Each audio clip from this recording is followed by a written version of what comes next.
Hello, listeners. This is Representative Blake Miguez hosting the Moon Griffon Show today with the wonderful Bernadette Lee.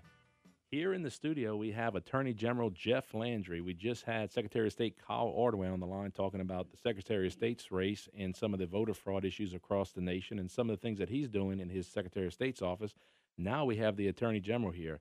And Jeff, how you doing this morning?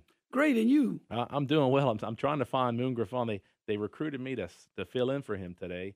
And supposedly he's out fishing, but how can you fish on a day that's so windy and stormy like these last few days?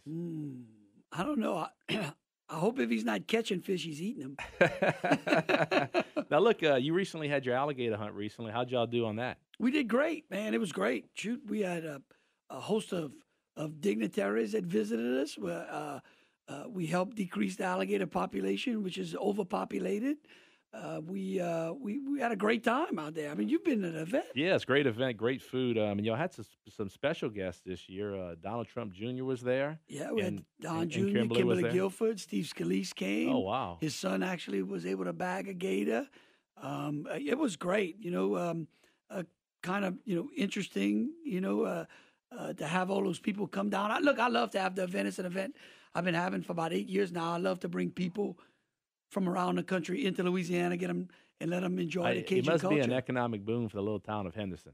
It's probably Red's Levee Bar's best night. Well, look, one quick question about that while we're on the subject is, how did y'all convince Donald Trump Jr. to jump in a Louisiana bayou full of Grand Evole? They bet him.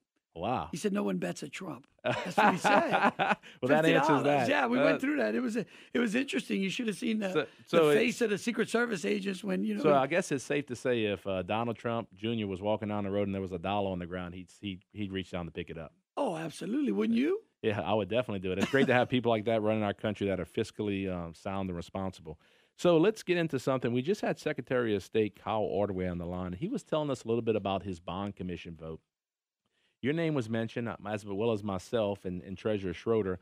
We were actually there for the bond commission vote to witness what went on there. And, Secretary of State's office, Kyle Ordway, was under immense pressure from the governor's office. Can you tell us a little bit about your perspective? Because I saw you had a large exchange with the governor's counsel, Matthew Block, on whether it was an easy decision for me, whether you should support citizens' Second Amendment rights or whether you should support Wall Street banks. And I believe, like myself, you stood for citizens' rights of Louisiana, their Second Amendment rights, and made the right decision. But kind of walk me through that day and give it to me from your perspective. Well, first of all, I'd like to thank you, Blake, for all the work you do in our Louisiana legislature. And you kind of are the go-to guy on Second Amendment issues. Yeah, and Kyle, I mean, I can't tell you how proud I was of Kyle. Certainly hope that people out there remember that we got another election coming up.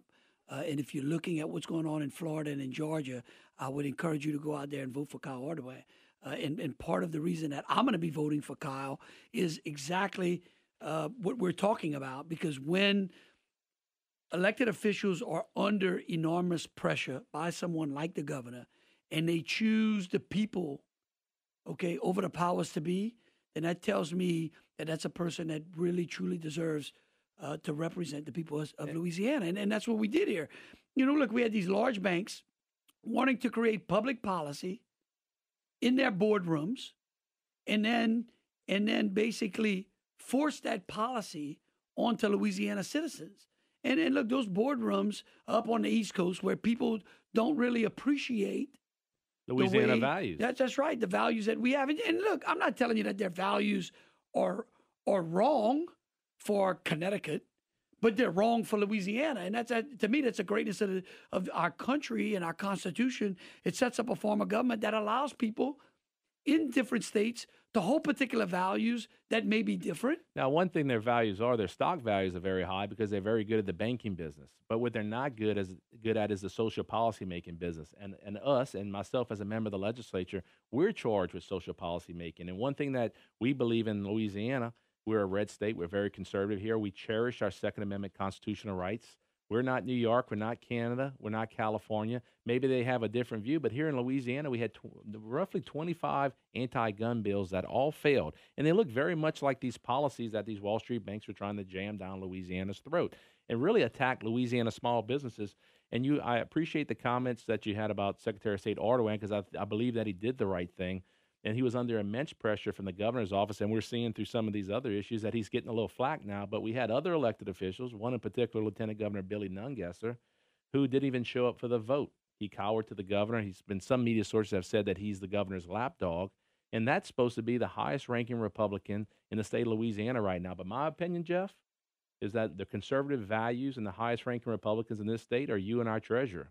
You are fighting for the people's rights, and we appreciate that, and we appreciate you fighting for our Second Amendment rights. And I looked at the list of support for Kyle Erdogan. Your name's on it, as well as our congressional Republican delegation, as well as our senators. And we need a conservative in office in the Secretary of State's office because we saw what happened when we elected a liberal for our governor. It hasn't been great for Louisiana.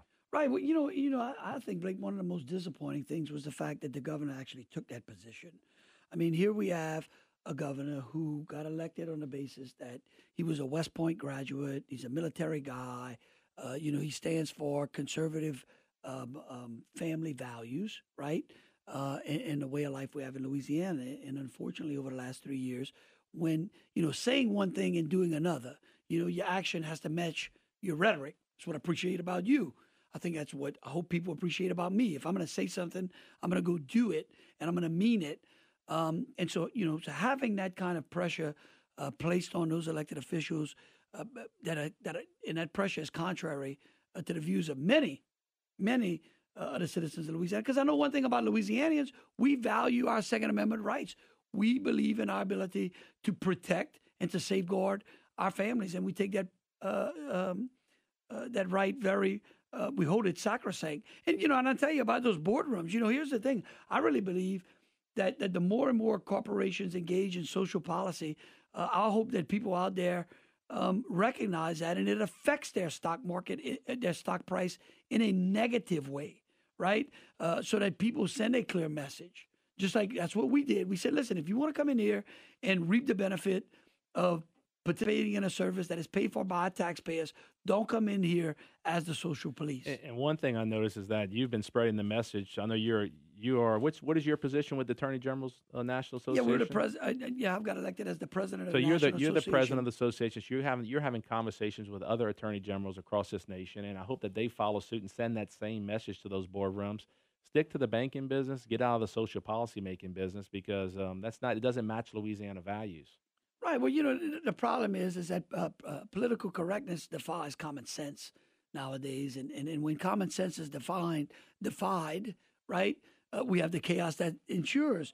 And yes, we've been working. Look, we're working very closely with a lot of our Republican counterparts out there around the states. We're leading on an amicus brief in New York, and that's what I wanted to mention. I wanted to ask you about. I noticed that you, as the Attorney General, is leading with other Attorney Generals from across this nation in New York City for an amicus brief that deals with New York City premise permit scheme, as well as there's an issue in California about high-capacity magazines. I know we only have about a minute and a half left, and we can continue this through the break, but give me some comments about what you're working on to help Second Amendment rights across this nation. Well, here's what we'll do. We'll go into detail right after the break, but what I will tell you is that our ability to do what we're doing is really, on the most part, of fulfilling a promise I made on the campaign trail, and that you all in the legislature helped me to fulfill, and that is to create a Department of Federalism, a Solicitor General's office inside the Department of Justice that allows for us to basically replicate a lot of what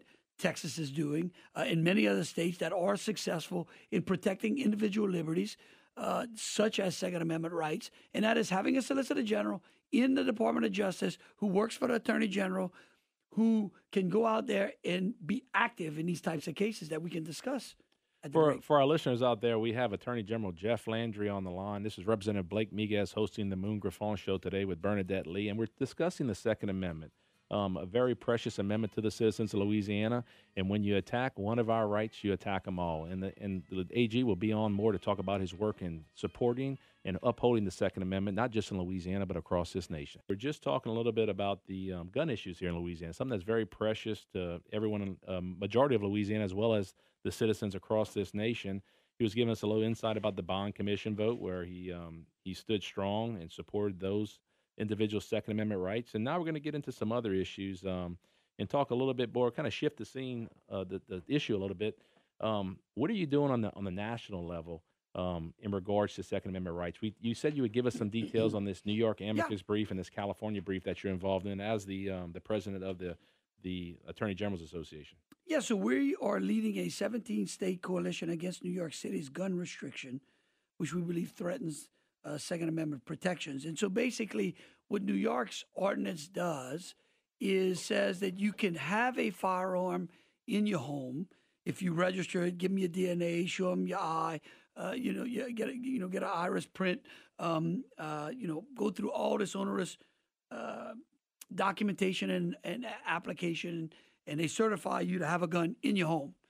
But that's the only place you can take the gun. You cannot take the gun anywhere else. So if you want to come to a more Second Amendment friendly state like Louisiana, you want to travel to Louisiana to hunt, literally you violate the ordinance by taking the gun out of the home. If you want to go and practice at the firing range, you legally could be violating the particular ordinance. The ordinance in itself is crazy because, as you know, in the Heller case, the Supreme Court decided that the Second Amendment was a right of self-defense. Now, every law-abiding citizen across this nation has that right to defend themselves and their families, and the premise of where you are doesn't change that right.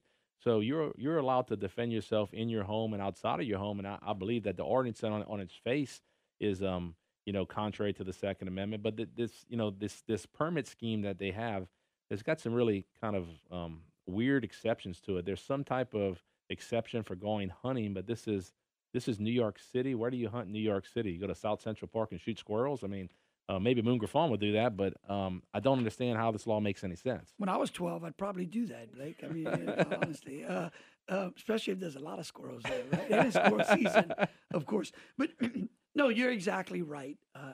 To your point, the problem is that this law, and the reason you see all these exceptions, and the reason, anytime you see a law that is very complicated, right? It normally has a liberal socialist purpose behind it. Okay, and it is, and when you have those complications, it is used to deprive somebody of some fundamental right. And what they're doing is they're trying to weave the law through the different Supreme Court cases so that eventually they can tighten down and infringe upon our Second Amendment rights. And you're right.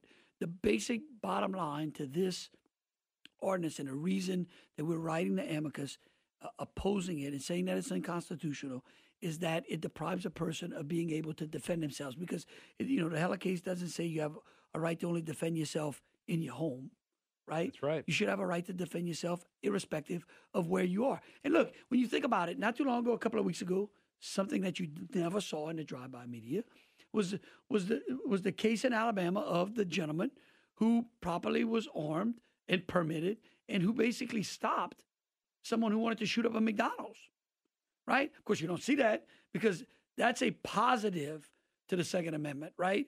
That's a product of a state with common sense legislation that allows people to carry a concealed weapon, and then those weapons being able to deter crime.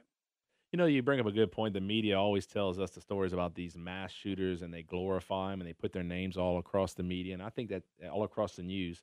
I think that just encourages others out there with mental defects to do some of these things. But, the stories I want to hear about, that soccer mom, that single mother who's just trying to raise her kids, who defended herself and sent a message to those criminals that, look, we will defend ourselves and our family. Leave us alone. Stop hazing us. Stop harassing us. But you never hear about that in the media. You never hear about the old guy that defended himself against two thugs coming into a convenience store.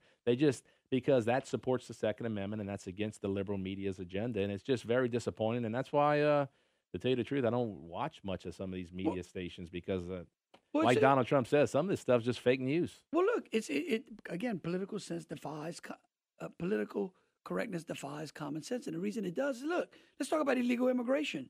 So, it's a real important subject. Everybody says, you're against those people migrating to Louisiana. Listen, I'm an immigrant, right? I mean, Cajuns came to the United States through a particular process, right? Now, we were there before the United States. Attorney General, we just got a message saying, speaking of immigrants and in our culture, we just got a message saying that we have to put subtitles on the radio. I don't know how we're going to do that because no one from North Louisiana can understand what we're saying right now. So I think that has something to do with the immigration policy. But let's go ahead. I'm sorry. Well, look, I'll speak real slowly about this for my message from all my that all was my a joke, North Attorney Louisiana General. friends. Duck hunting season is coming. Facebook message me, right?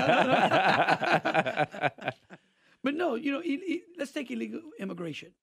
I always love to start the conversation about that is to ask the person who seems to have this open borders policy whether or not they have a front door at their home. Mm-hmm.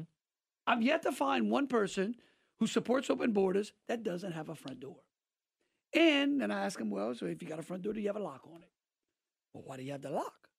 I mean, because an open borders basically is like you having no door, going out, coming back home, and having watching somebody going inside and just has made themselves comfortable in your living room and says, I don't have one of these nice flat screen TVs, HD 4K, and I want to watch the game. And this looks like a nice place to do it. And by the way, I've made myself a guy like Moogerphone eating your cracklings, your boudin, and drinking all your exactly. pop. I made myself, at home, and I'm into your kitchen, and use your microwave popcorn that you have in the cupboard. And look, I just took your last bag too. By the way, if you wouldn't mind, would you go to the grocery store and get me some more? Right, while I sit in your living room, so here's the difference. Let's talk about game day, right? In that scenario, it doesn't mean that you don't invite people to come in your living room to watch the game. It doesn't mean that you don't invite people to participate in watching the football game, and you give them some popcorn and you give them some nachos inside your home. Mm-hmm. But you have some rules, right? And if you come into your house and you break those particular rules, what do? You throw them out. And so that's the whole point about illegal immigration is that there's a process. President Trump has made it clear that he is not against immigration. He is he appreciates the value of what immigrants have contributed to this nation. He's bringing our economies booming. Companies are coming here and investing. We're going to need the workers. What the president's saying is you need to do it the right way. Don't come here illegally. Don't come here illegally and suck our resources and commit crimes that your office is fighting. Come here. We want the good immigrants that are contribute to our community, that are going to work and contribute to our economy, and that are going to be good citizens. And there's nothing wrong with that. Well, to that point, the president in this administration actually has expanded the work visa program. Okay, he's actually said, "Hey, if you've got a skill set, and we've got job openings, and we can't fill them." That we invite you to come to the country. But again, it's a process. I mean, let me ask you a question. Allowing this open borders process, how do we know who is coming in and what are they bringing with them, right? We have drug problems on our southern border. We're dealing with a tremendous opioid epidemic. I mean, that we could go on and talk about that. It's interesting is that everyone else wants us, to water down our rules and regulations, right? Go try to walk into Mexico, Blake, right? What would you think would happen if you went and said, if me and you said, look, let's have a caravan and we're going to go into Mexico. Mm-hmm. We're going to end up in some jail. They probably won't be able to find us for about 3 or 4 months with no due process rights, right? Maybe with bread. I mean, I know. I've known people who have gone into Mexico to go hunting and bring a gun by accident, mm-hmm. right? Okay, throwing them in jail. I mean, again, and so these are important issues. Look, we've got the Democratic senator from Florida wanting to count people who voted who were in the country illegally. That's just absurd. How can we have integrity in our election system when that's happening? Exactly. You understand why I support Kyle now? You understand why I support Kyle? You know why it's so important that the Secretary of State's job is so important? Because it's important. He is tasked with the elections. Well, A.G. Landry, we appreciate having you on the show today. You've been a wonderful guest. We've got some great information about illegal immigration, about some of the Second Amendment issues and the gun right issues. Thank you for fighting for us across this nation as well as here in Louisiana.